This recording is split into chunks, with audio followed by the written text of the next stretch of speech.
It doesn't matter how much you train, you won't gain complete bodyweight strength as skill until you implement these 3 C's. But if you do, you'll be hand balancing, flipping, and flying from trapeze like we just did at our workshop in Spain. And by the end of the video, you'll have a roadmap for complete bodyweight strength, including your first muscle up. But you might be dealing with age, with past injuries, mental roadblocks, things that weigh you down, or things that you think are outside of your control. The truth is that there's hardly anything really in your control. Those who recognize that and implement these 3 C's become the champions, the ones who crush it, and the average Janes and Joes who become the superheroes, just like the students you'll see in this video. The first is a pretty simple concept, but it will take a tremendous amount of effort. The beauty is that it is within your control, and if you learn this, you'll become stronger, more flexible, more skilled, healthier, and happier. As most things in life are not within your ability to change, this is directly in your hands, and it makes all the difference. You won't be able to control the things that happen around you: accidents, missteps, other people's moods, their behaviors, what happens in culture, your workplace, even sometimes your own family. Sometimes you can't even control what happens to you, but what you can do is have courage. That's the first C. There's a quote. It's actually the most repeated quote hundreds and hundreds of times in this really famous book. Fear not. Don't fear the past. If you got hurt in the past, injured, stuck in your training, that doesn't mean it will happen again.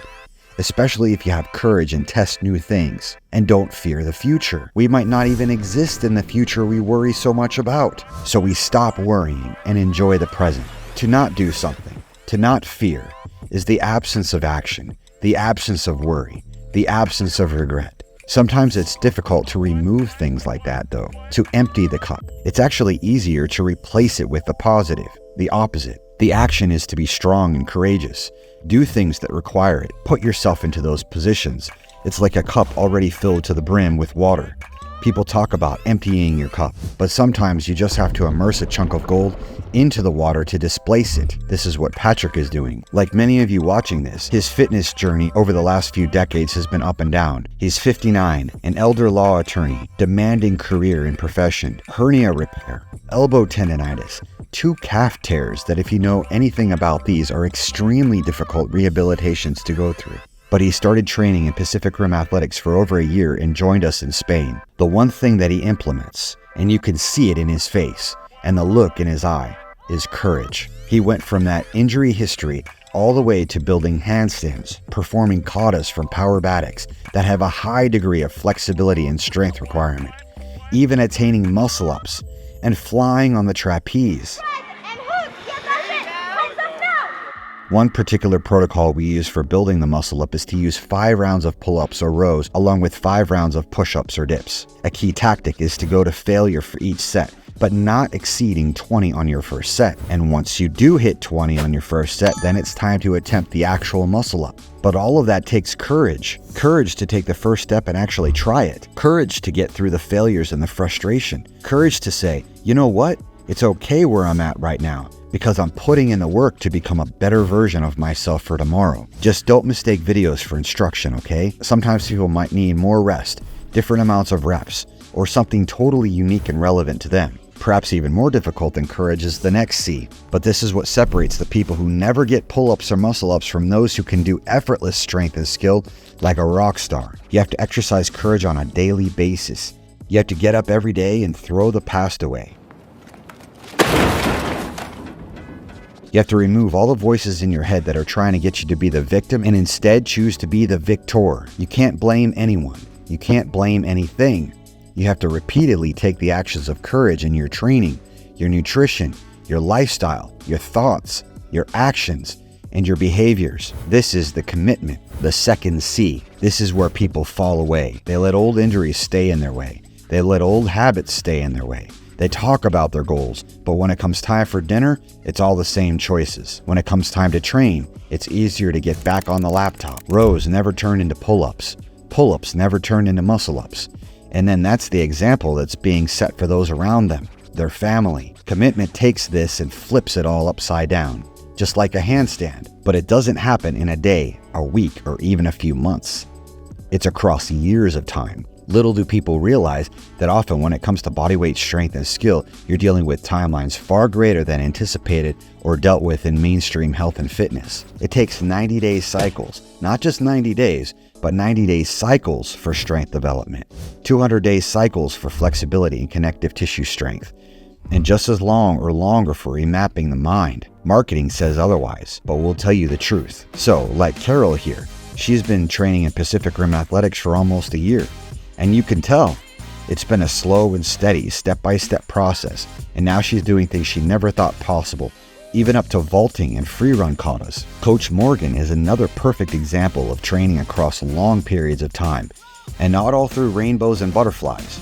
Diabetes, major setbacks, raising children. She's a doctorate physical therapist who worked for years in the hospital and medical institution. Now, several years into her career with Pacific Rim Athletics, she gets to coach her students way beyond everything they imagined. And she herself is doing things she never would have thought in a million years. At almost 6 feet tall, she is even gaining pull-ups, mastering incredibly difficult skill in aerial circ, and doing aerial release moves and catches on a flying trapeze. Another particular protocol we use but requires commitment is doing the same type of muscle up workout weekly. So 5 rounds of rows or pull-ups and 5 rounds of push-ups or dips, spanning months upon months. But a key element is within that commitment, which can become almost complacent over time, is including short bursts of massive courage along the way, like introducing single reps of pull-ups with all your might, or a single muscle up with a single foot barely touching the floor like Patrick used.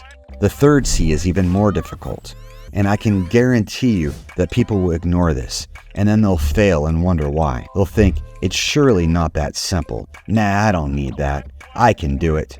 And then they don't. You are the average of the 5 people you spend the most time with. It's almost become a cliche. At Pacific Rim Athletics, we say it's not about your 5 closest people. It's about the 25. Who is your tribe, your community?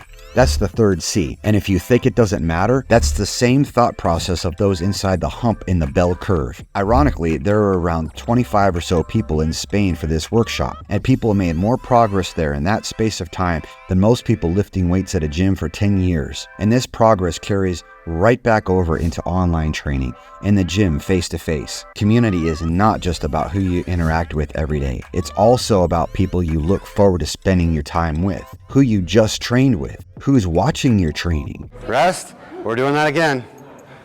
All the hypeness along the way, the wins, the victories, like Alex kicking butt in Spain, and online, and everywhere else she is in the world, learning new skills, even gaining muscle-ups, albeit with a little helping hand. Most of the time, it's not even the hands-on that makes the difference, but the attitudes and energy of everyone in the atmosphere. It changes you. You might be stuck on rows, but you know what? Usually that sticking point is mental. You've got negative people in the back of your mind telling you you can't. Maybe even yourself. When you're surrounded by people saying otherwise, all of a sudden things start to change. Give it a try. Watch some more of our videos, our students, our team. Get inspired and go test yourself on your next set of rows or pull-ups and see if you get a new PR. Be courageous. Stay courageous through commitment and surround yourself with courageous people. You probably have a bunch of questions, so subscribe to the channel and then fill out the form in the link to connect with our team. It's totally free and you'll get access to a team of doctorate physical therapists, free trainings, student success stories, cash prize competitions, and retreats and special events. See you in the next video and in training soon.